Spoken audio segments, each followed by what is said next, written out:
Does science prove the Bible's false? We hear this again and again as Christians. We hear from guys like Bill Nye, and who's Bill Nye, the pseudo science guy. He plays a scientist on TV, thinks he knows everything. You know, does science prove the Bible wrong? Sit down in the pew, let's have a talk.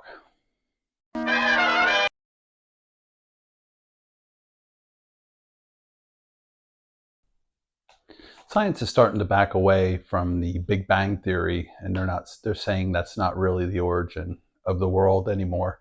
You know, everything comes from the ground, from the earth. And I just want to start with this. Atheists, Christians, Jews, we all believe the same thing, that life came from the dirt. The difference is the atheists believe that the dirt, these proteins, just these actually amino acids came together, stuck together, created proteins, then into organs and stuff like that, and created a whole body. And we think as Christians and Jews that God used his knowledge to create these things. Now, everything on this earth that you see came from the dirt. Everything. The trees, the plants, us, houses, everything. Plastic, your iPhone, what you're watching me on, everything came and it was refined from the ground and created into something. It was done by knowledge and experiment. But God had the knowledge to do this and create everything for us. Now you think about the way our earth is. Our earth is really, like, we don't look at the things around us clearly. I mean, you look how God designed the earth, and they say, well, if there's another planet, this planet could just, if it's this far, the same distance from our sun, or their sun, you could have life like ours. It's more than that. We have an ecosystem. You look at our atmosphere, we're 78% nitrogen, we're 21% oxygen, we're 1% of all other gases. Well, let me put it to you this way. We can't live without water. Could we live without fire? What if you upped the oxygen level? Instead of having it 21%, what if it was 60%? You could light a fire and all of a sudden it just poof, take off, almost like lighting. If you ever seen somebody light a campfire with gasoline, they don't even get close to it, and it sets off. If you had something like this, you could just have massive fires that would just run away. Everything has to be in the right proportions. These things don't just happen because the planet's the same right distance from the sun. And this is what, I think a lot of the atheists don't realize. I think that this was all planned out. It had to be planned out because there's too many coincidences. That's like saying next year I'm going to hit the pick six every week, for the entire year. There's no odds for that. You couldn't do that. It's just not possible. I want to talk about the science of God. God created this earth, like I said in part one. God created this earth with us in mind, for us to inhabit it. It has to be that way because there are plants that we can eat. There are plants that we can't eat. There's plants that animals can eat that we can't, stuff that we can eat. It's all symbiotic. I just want to talk about a little bit how God designed the earth, because there's hidden designs in the earth that we ourselves don't even realize. There's waves. God created this earth with waves. So you have all sorts of waves going through. So you have light waves, which our eyes pick up. Then you have sound waves that our ears pick up. Then you have just vibrations that our bodies can pick up. Your body's set to do that. So if there's an explosion, you feel your chest rumble. It's picking up the waves. So there's a lot of things that are symbiotic with that. And I'll say there's ways to communicate, and I think God communicates with us through these waves too. So like when you dream, I think God can use these waves to plant dreams in you. Because we can do these things a little bit. Like if sometimes you'll sit at home and you'll think of a friend or a family member. They'll just pop in your head, and then the phone rings and it's them. I think you picked up on a little bit of vibration because they're thinking about you as they're dialing.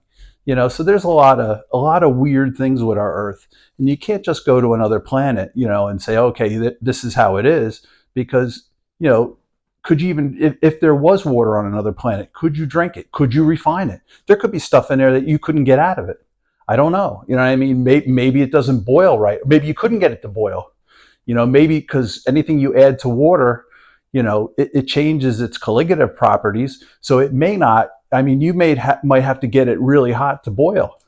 So to get it to distill, there's a lot to it. I want to spend a couple seconds talking about quantum physics. I took physics in college with my other science courses, and it did not include quantum physics. But I just want to talk about something they call the slit experiment. If you took a card and you cut a slit in it and you shined a light through it, and on the wall behind it, you would see a single bar. If you cut a second slit in that thing, so you have two slits now, and you shine a light, you get 7 bars, number of God. And in the center, you have a fatter bar. Okay, so now what they do is if you fire a single proton at it, what happens is if it's monitored, you get a single bar. If it's not monitored, you get the 7 bars. And that's just from a single photon. So that tells you that it's acting as a particle when it's being monitored, and it's acting like a wave when it's not being monitored. And it's very fascinating that the difference is whether it's being monitored, so if somebody's watching. So, okay, let's get to evolution. I know you saw my board, you knew where I was going to end up.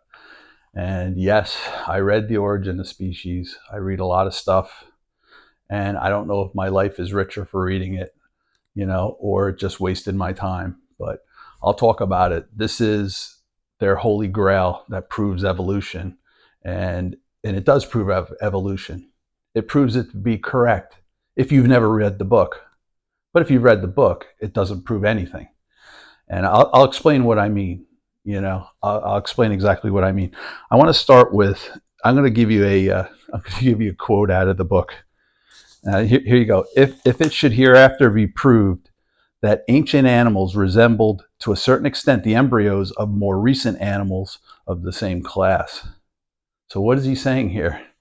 He's saying that if you looked at our evolutionary scale, it's not like what they show you, like how they start out with this little animal or little creature, and it goes up, up, up, up to an ape, and to a person, and to us now.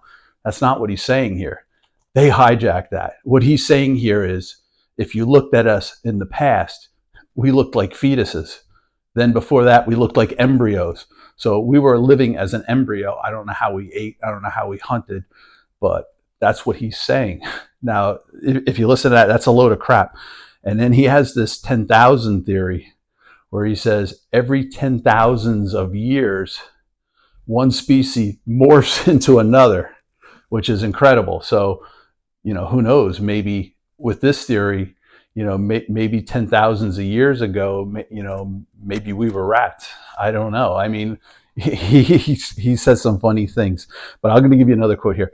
He goes, I believe that animals have descended from at most 4 or 5 progenitors, and plants from an equal or lesser number. An analogy would lead me one step further, namely to believe that all animals and plants have descended from the same prototype. What is he saying here? All the animals that you see came from about 4 original prototypes, or from a prototype into 4 and then into us.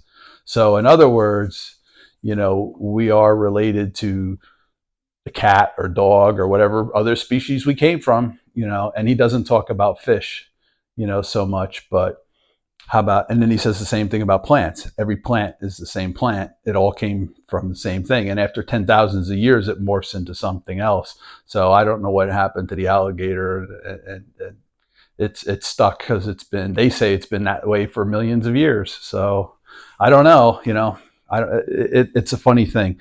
And I'm just going to give you the last quote on him because I'm giving you the ones that stuck out at me. I don't want to kill you with the whole book, but this is the most ridiculous things I've heard. Okay, Mr. H.C. Watson, to whom I am much indebted for valuable advice and assistance on this subject, soon convinced me that there were many difficulties as did the subsequent Dr. Hooker, even in stronger terms, I shall reserve for my future work the discussion of these difficulties and the tables themselves of the proportional numbers of the varying species. Wow. Can you imagine that? Could you imagine if I wrote a book that definitely proved, well, I did write a book, but let's say I wrote in my book, that's a good example. Let's say I wrote in my book why I'm convinced that Jesus was the Son of God. And I said, Reverend H.C. Watkins, he convinced me that Jesus was the Son of God. You'd read my book and you'd go, what? You know, so Darwin is what, there's a reason why people don't read Darwin. You know, it's like when you see in the news now, when they quote people, but they have to give you their quote. They don't play their quote. They have to read it themselves so they can twist it, you know. That's sort of what's going on with this. This whole book is, I don't think this guy Darwin meant this to be what they claim it to be. I think it was just a book of his observations and they perverted it into what it is. But if you have time to waste and you want to waste your time, it's a book to read. I'll put Darwin against the Bible any day of the week, you know, because Darwin can't stand up to the Bible.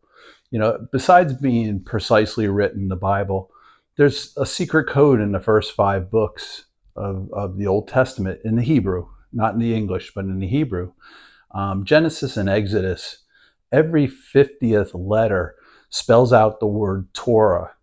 And when you get to the book of Leviticus, every 7th letter spells out Yod He Vav He, which is Yehovah, God's name. And then the last 2 books, Numbers and Deuteronomy, spells out every 50th letter Torah, but backwards. So they're both kind of pointing towards Leviticus as being the center. And, you know, could Darwin write that?